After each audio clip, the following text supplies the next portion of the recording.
Buenas tardes, profesor Hugo. A continuación vamos a exponer el caso del Código de Ética para Profesionales de la Contabilidad. Mi grupo está conformado por Yesenia, Juliet, Jessica y mi nombre Cristian Londoño. Entonces vamos a empezar hablándoles sobre las diferentes partes que tiene este Código de Ética. Iniciaremos nuestra presentación con la parte A, que se enfoca a la aplicación general del Código de Ética.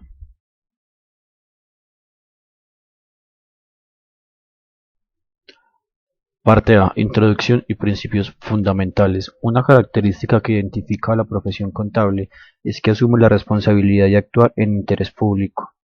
El presente código contiene tres partes. La parte A establece los principios fundamentales de ética profesional como lo son: identificar amenazas en relación con el cumplimiento, evaluar la importancia de las amenazas, cuando sea necesario, aplicar salvaguardas. En la parte B y la parte C describen el modo en que se aplica el marco conceptual en determinadas situaciones, ofrecen ejemplos de salvaguardas que pueden resultar adecuadas para hacer frente a las amenazas en relación con el cumplimiento de los principios fundamentales.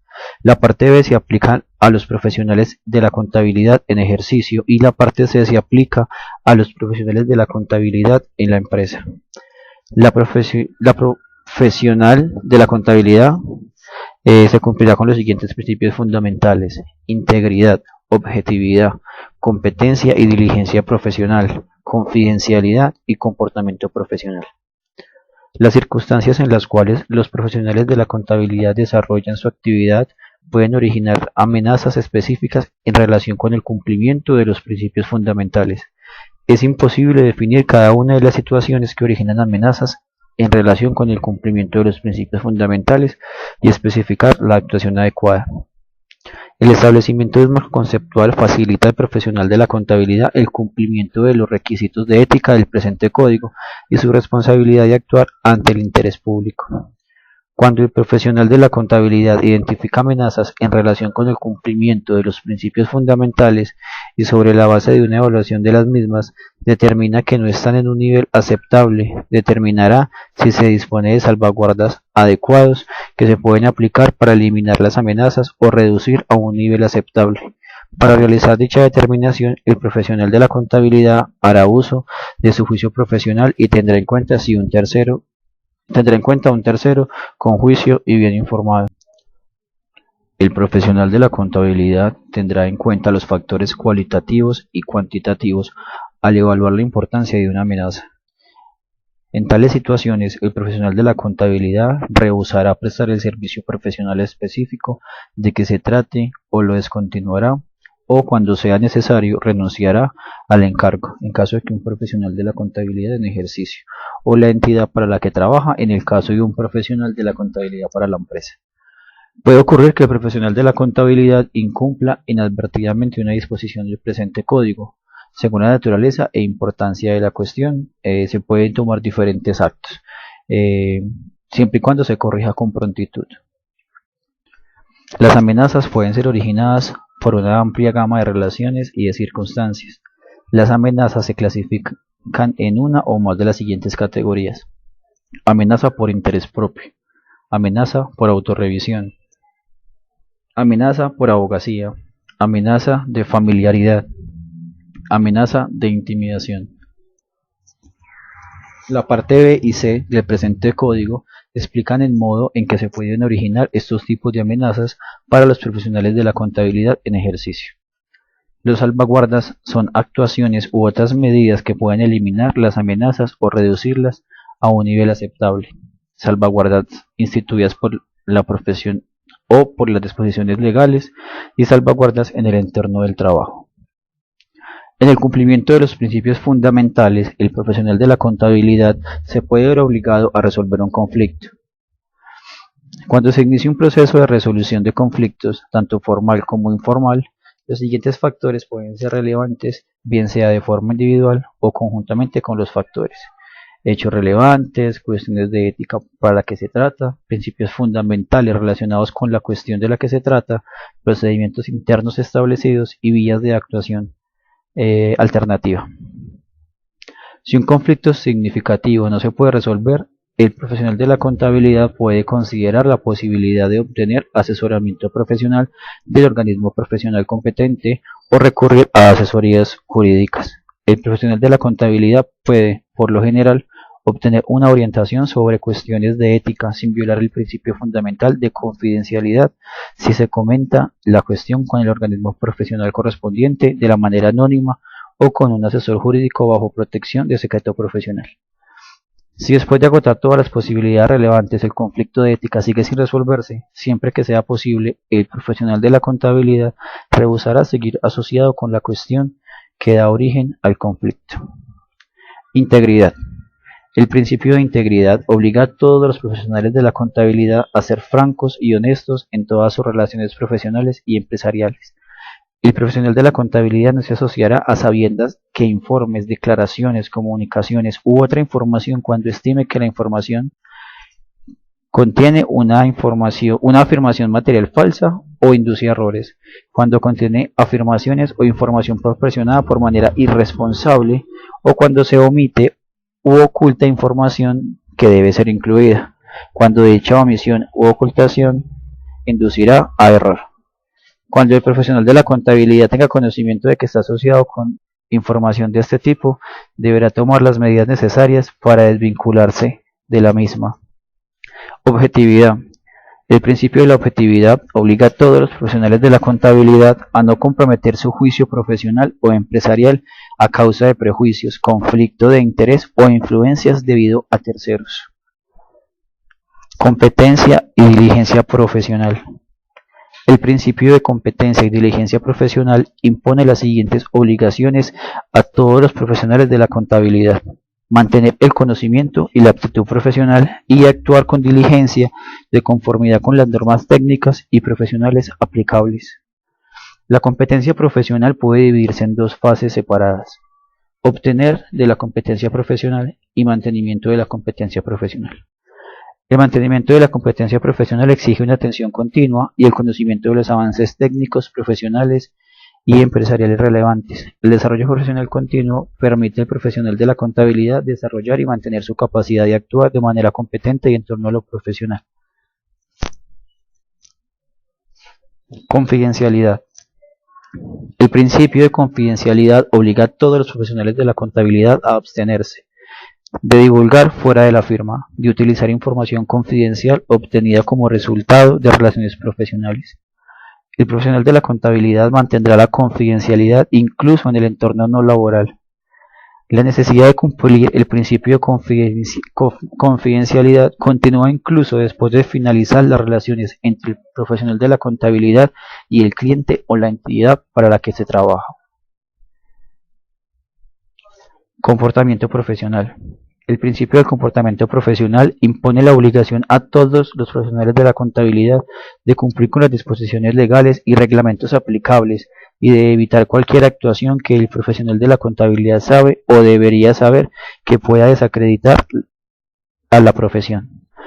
Los profesionales de la contabilidad serán honestos y sinceros y evitarán efectuar afirmaciones exageradas sobre los servicios que ofrecen, sobre una capacitación o sobre experiencias que posee, o realizar menciones despreciativas o comparaciones sin fundamento en relación con el trabajo de otros profesionales. A continuación, procederemos con la explicación de la parte B, profesionales de la contabilidad en ejercicio. Está dividida en dos partes. La primera parte va por la compañera Jessica y la segunda por mi compañera Yesenia. Empiezan ya a exponer. Muchas gracias. Profesionales de la contabilidad en ejercicio. Esta parte del código describe el modo en que el marco conceptual describe en la parte A es aplicable en determinadas situaciones a los profesionales de la contabilidad en ejercicio. Esta parte no describe todas las circunstancias y relaciones con las que se pueden encontrar un profesional de la contabilidad en ejercicio que originen o puedan originar amenazas en relación con el cumplimiento de los principios fundamentales. El profesional de la contabilidad en ejercicio no realizará a sabiendas ningún negocio, ocupación o actividad que dañe o pueda dañar la integridad, la objetividad o la buena reputación de la profesión, que por tanto sería incompatible con los principios fundamentales.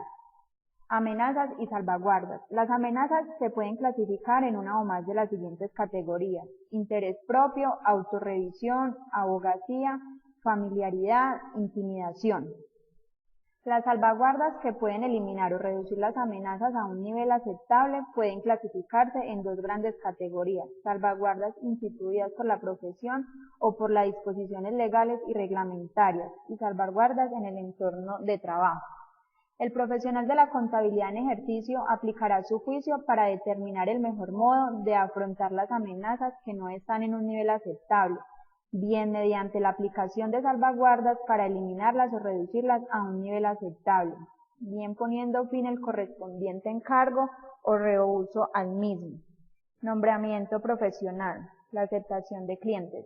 Antes de la aceptación y relaciones con un nuevo cliente, el profesional de la contabilidad en ejercicio determinará de la misma originaria una amenaza en relación con el cumplimiento de los principios fundamentales. Por ejemplo, asuntos cuestionables relacionados con el cliente, con sus propietarios, con la dirección o con sus actividades. Pueden originar amenazas en potencia para la integridad o el comportamiento profesional. Cuando un profesional de la contabilidad tenga intención de confiar en el asesoramiento o trabajo de un experto, el profesional de la contabilidad determinará si dicha confianza está fundamentada. Los factores a considerar incluyen reputación, especialización, recurso disponible y normas profesionales y de ética aplicables. Dicha información se puede obtener de una anterior relación con el concepto o consultando a otros. El profesional de la contabilidad en ejercicio se le puede solicitar que realice trabajo complementario o adicional al trabajo del profesional de la contabilidad actual. Dichas circunstancias pueden originar amenazas en relación con la competencia y diligencia profesionales como resultado. Por ejemplo, de falta de información o de información incompleta. Se evaluará la importancia de cualquier amenaza y cuando resulte necesario se aplicarán salvaguardas para eliminarla o reducirla a un nivel aceptable. Conflictos de intereses. El profesional de la contabilidad tomará medidas razonables para identificar circunstancias que puedan originar un conflicto de interés. Antes de aceptar o de continuar la relación con un cliente o un determinado encargo, el profesional de la contabilidad en ejercicio evaluará la importancia de cualquier amenaza originada por intereses o relaciones empresariales, con el cliente o con un tercero. Cuando un conflicto de intereses origina una amenaza en relación con uno o más de los principios fundamentales excluidas, la objetividad, la confidencialidad o el comportamiento profesional, que no se pueden eliminar o reducir a un nivel aceptable mediante la aplicación de salvaguardas, el profesional en ejercicio no aceptará un determinado encargo o se retirará de uno o más encargos en conflicto. Cuando el profesional ha solicitado el consentimiento de un cliente para actuar para otra parte con respecto a una custodia de sus respectivos intereses, están en conflicto y el consentimiento ha sido denegado por el cliente, el profesional en ejercicio no continuará actuando para una de las partes de la cuestión que origina el conflicto de interés. Segundas opiniones. Cuando se le solicite que formule una opinión de este tipo, el profesional de la contabilidad en ejercicio evaluará la importancia de cualquier amenaza que pueda existir y cuando sea necesario aplicará salvaguardas para eliminarla o reducirla a un nivel aceptable. Si la compañía o entidad que solicitan la opinión no permite una comunicación con el profesional de la contabilidad actual, el profesional de la contabilidad en ejercicio determinará si, teniendo en cuenta todas las circunstancias, es adecuado proporcionar la opción que se solicita. Honorarios y otros tipos de remuneración. Cuando se inician negociaciones relativas o servicios profesionales, el profesional en ejercicio puede proponer los honorarios que considere adecuados. El hecho de que un profesional pueda proponer unos honorarios inferiores a los de otro no es en sí poco ético. Sin embargo, pueden surgir amenazas en relación con el cumplimiento de los principios fundamentales debido al nivel de los honorarios propuestos. Marketing de servicios profesionales. Cuando un profesional busca conseguir nuevo trabajo mediante la publicidad u otras formas de marketing, pueden existir una amenaza en relación con el cumplimiento de los principios fundamentales. Si el profesional en ejercicio tiene dudas sobre si una forma prevista de publicidad o de marketing es adecuada, considerará la posibilidad de consultar al organismo profesional competente. Regalos e invitaciones. Puede ocurrir que un cliente ofrezca regalos o invitaciones al profesional de la contabilidad en ejercicio o en un miembro de la familia inmediata o un familiar próximo. Dicho ofrecimiento puede originar amenazas en relación con el cumplimiento de los principios fundamentales. La existencia de una amenaza y la importancia de la misma dependerá de la naturaleza, valor e intención del ofrecimiento. En estos casos, el profesional en ejercicio puede concluir que cualquier amenaza que pueda existir en relación con el cumplimiento de los principios fundamentales está en un nivel aceptable. Cuando las amenazas no se eliminan puedan eliminar o reducir a un nivel aceptable mediante la aplicación de salvaguardas, el profesional de la contabilidad en ejercicio no aceptará el ofrecimiento. Custodia de los activos de un cliente. La custodia de activos de un cliente origina amenazas en relación con el cumplimiento de los principios fundamentales. Por ejemplo, existe una amenaza de interés propio en relación con el comportamiento profesional y puede existir una amenaza de interés propio en relación con la objetividad, derivadas de la custodia de activos de un cliente. En consecuencia, el profesional de la contabilidad en ejercicio al que se ha confiado dinero u otros activos pertenecientes a otros, mantendrá dichos activos separados de sus activos profesionales o de la firma. Utilizará dichos activos solo para la finalidad prevista. Estará preparado en cualquier momento para rendir cuentas o cualquier persona con derecho a ello, de dichos activos y de cualquier ingreso, dividiendo ganancias generadas. Cumplirá todas las disposiciones legales y reglamentarias aceptables a la tendencia y contabilización de dichos activos. Objetividad. Cuando realice cualquier servicio, el profesional de la contabilidad en ejercicio determinará si existen amenazas en relación con el cumplimiento del principio fundamental de objetividad como resultado de tener intereses en o relaciones con un cliente o sus administradores, directivos o empleados. El profesional de la contabilidad en ejercicio que realice un servicio que proporciona un grado de seguridad será independiente del cliente del cargo. En caso de ser necesario, deberá aplicar la salvaguarda para eliminar o reducir la amenaza, por ejemplo, retirarse del equipo del encargo, procedimientos de supervisión. Independencia en cargos de auditoría y de revisión. Trata de los requerimientos de independencia relativos a cargo de auditoría y encargos de revisión, que son encargados que proporcionan un grado de seguridad en los que el profesional de la contabilidad en ejercicio expresa una conclusión sobre los estados financieros. Dichos encargos comprenden los encargos de auditoría y de revisión, cuyo fin es emitir un informe sobre un conjunto completo de estados financieros o sobre un solo estado financiero. Marco conceptual en relación con la independencia. El objetivo es facilitar las firmas de auditoría y a los miembros de los equipos de auditoría la aplicación del marco conceptual descrito a continuación por su propósito de lograr y mantener la independencia. La independencia comprende actitud mental independiente. Actitud mental que permite expresar una conclusión sin influencias que comprometan el juicio profesional, permitiendo que una persona actúe con integridad, objetividad y excepcionismo profesional. Independencia aparente.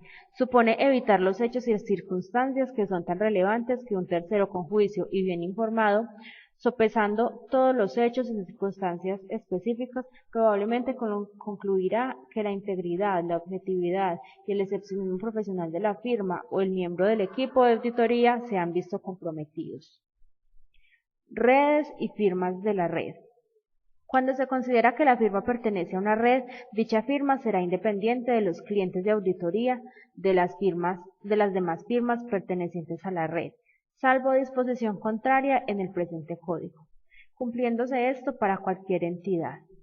Si la firma vende un componente de su práctica, en algunos casos, el acuerdo de venta establece que, durante un periodo de tiempo limitado, el componente puede continuar utilizando el nombre de la firma o un elemento del nombre, a pesar de que ya no esté relacionado con la firma. En dichas circunstancias, mientras que las dos entidades pueden estar operando bajo un nombre comercial común, ateniéndose a los hechos no pertenecen a una estructura más amplia cuyo objetivo es la cooperación y, en consecuencia, no se trata de firmas de una red. Entidades de interés público. Contiene disposiciones adicionales que reflejan la relevancia desde el punto de vista del interés público en determinadas entidades. A efectos de esta sección, las entidades de interés público son: A. Todas las entidades cotizadas. B. Cualquier entidad.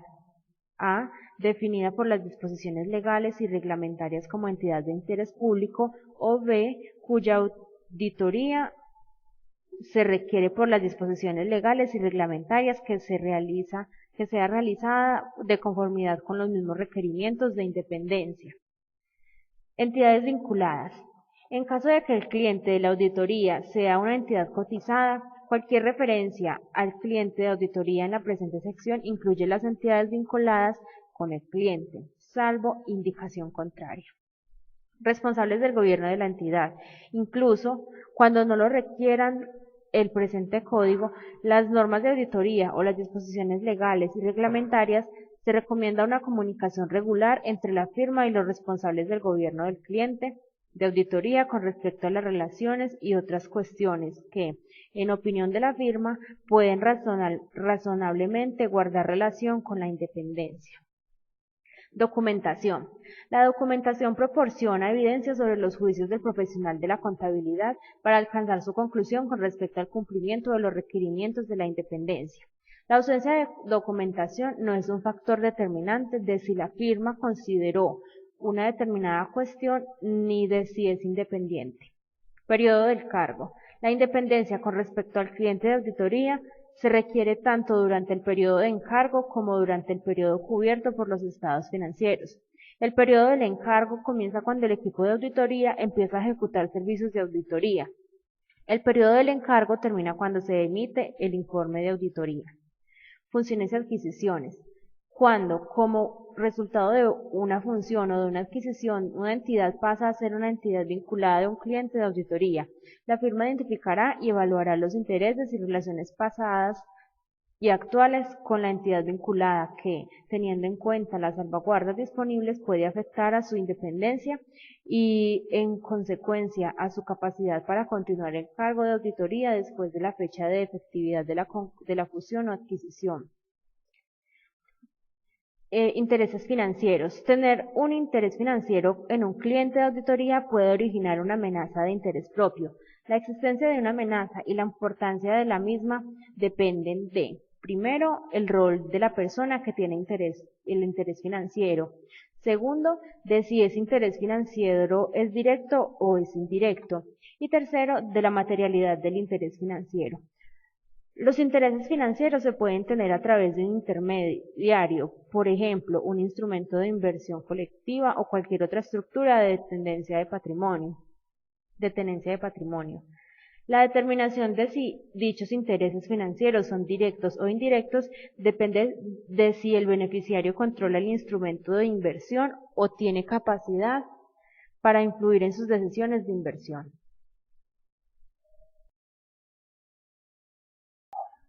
A continuación procederemos con la explicación de la parte C, profesionales de la contabilidad en la empresa, a cargo de mi compañera Juliet.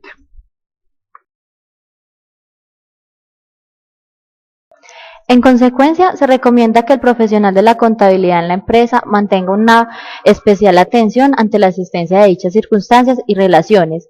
Este puede ser un asalariado, un socio, un administrador, un propietario, gerente, un voluntario o esté trabajando para una o más organizaciones. El presente código no intenta dificultar el cumplimiento de dicha responsabilidad por parte del profesional de la contabilidad en la empresa, sino que trata de circunstancias en las que el cumplimiento de los principios fundamentales pueda peligrar.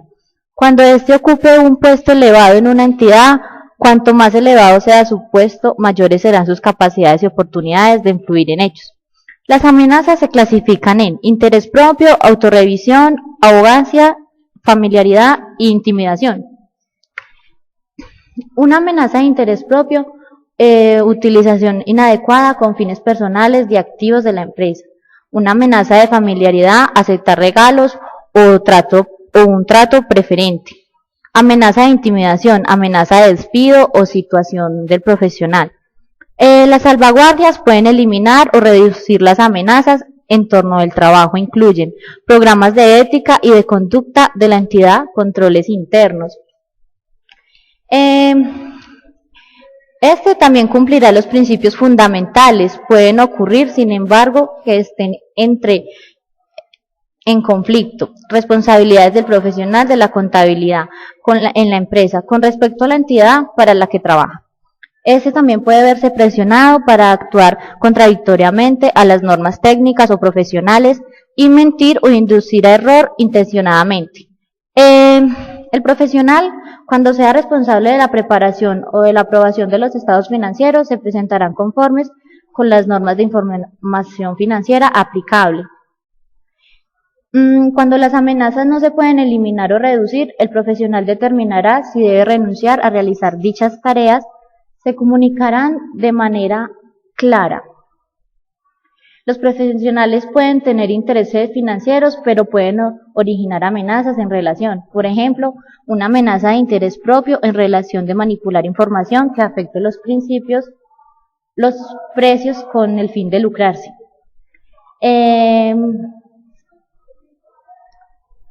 Puede, por ejemplo, recibir ofertas que originan una amenaza de relación con el cumplimiento de los principios fundamentales. Debe tomar una medida, pues se informa inmediatamente a los niveles superiores de la dirección o de los responsables. Este también puede hacer ofertas y en el código la ética profesional tiene estas expresiones. Por ejemplo, administrador o directivo, cliente de auditoría, encargo de auditoría, encargo de revisión, entidad vinculada, experto interno y externo, familiar inmediata, familiar próximo, la firma de la red, honorarios contingentes, independencia, interés financiero, nivel aceptable, publicidad. La tabla de equivalencias. En el año 2011 se hizo la primera versión oficial de las normas internacionales de auditoría en español. Esta tabla no es parte del cuerpo de pronunciamientos del IFAC y por lo tanto tampoco es parte de la traducción oficial de las normas incluidas en el presente volumen. Se elaboró por los cuerpos traductores y su finalidad la explicará precedentemente. Por ejemplo, en inglés, Financial Statements, y en la traducción española, estados financieros. En otros términos usuales en América Latina, estados financieros o estados contables. La fecha de entrada en vigor fue el 1 de enero del 2011. Está sujeto a las disposiciones transitorias, por ejemplo, entidades de interés público, rotación de socios, servicios que no pronuncian un grado de seguridad, honorarios, políticas de remuneración y de evaluación. Para finalizar nuestra presentación queremos compartir esta imagen. La moral es la ciencia que enseña no cómo hemos de ser felices, sino cómo hemos de llegar a ser dignos de disfrutar de la felicidad. Muchas gracias por la atención prestada. Espero que haya sido de total agrado para usted. Feliz día.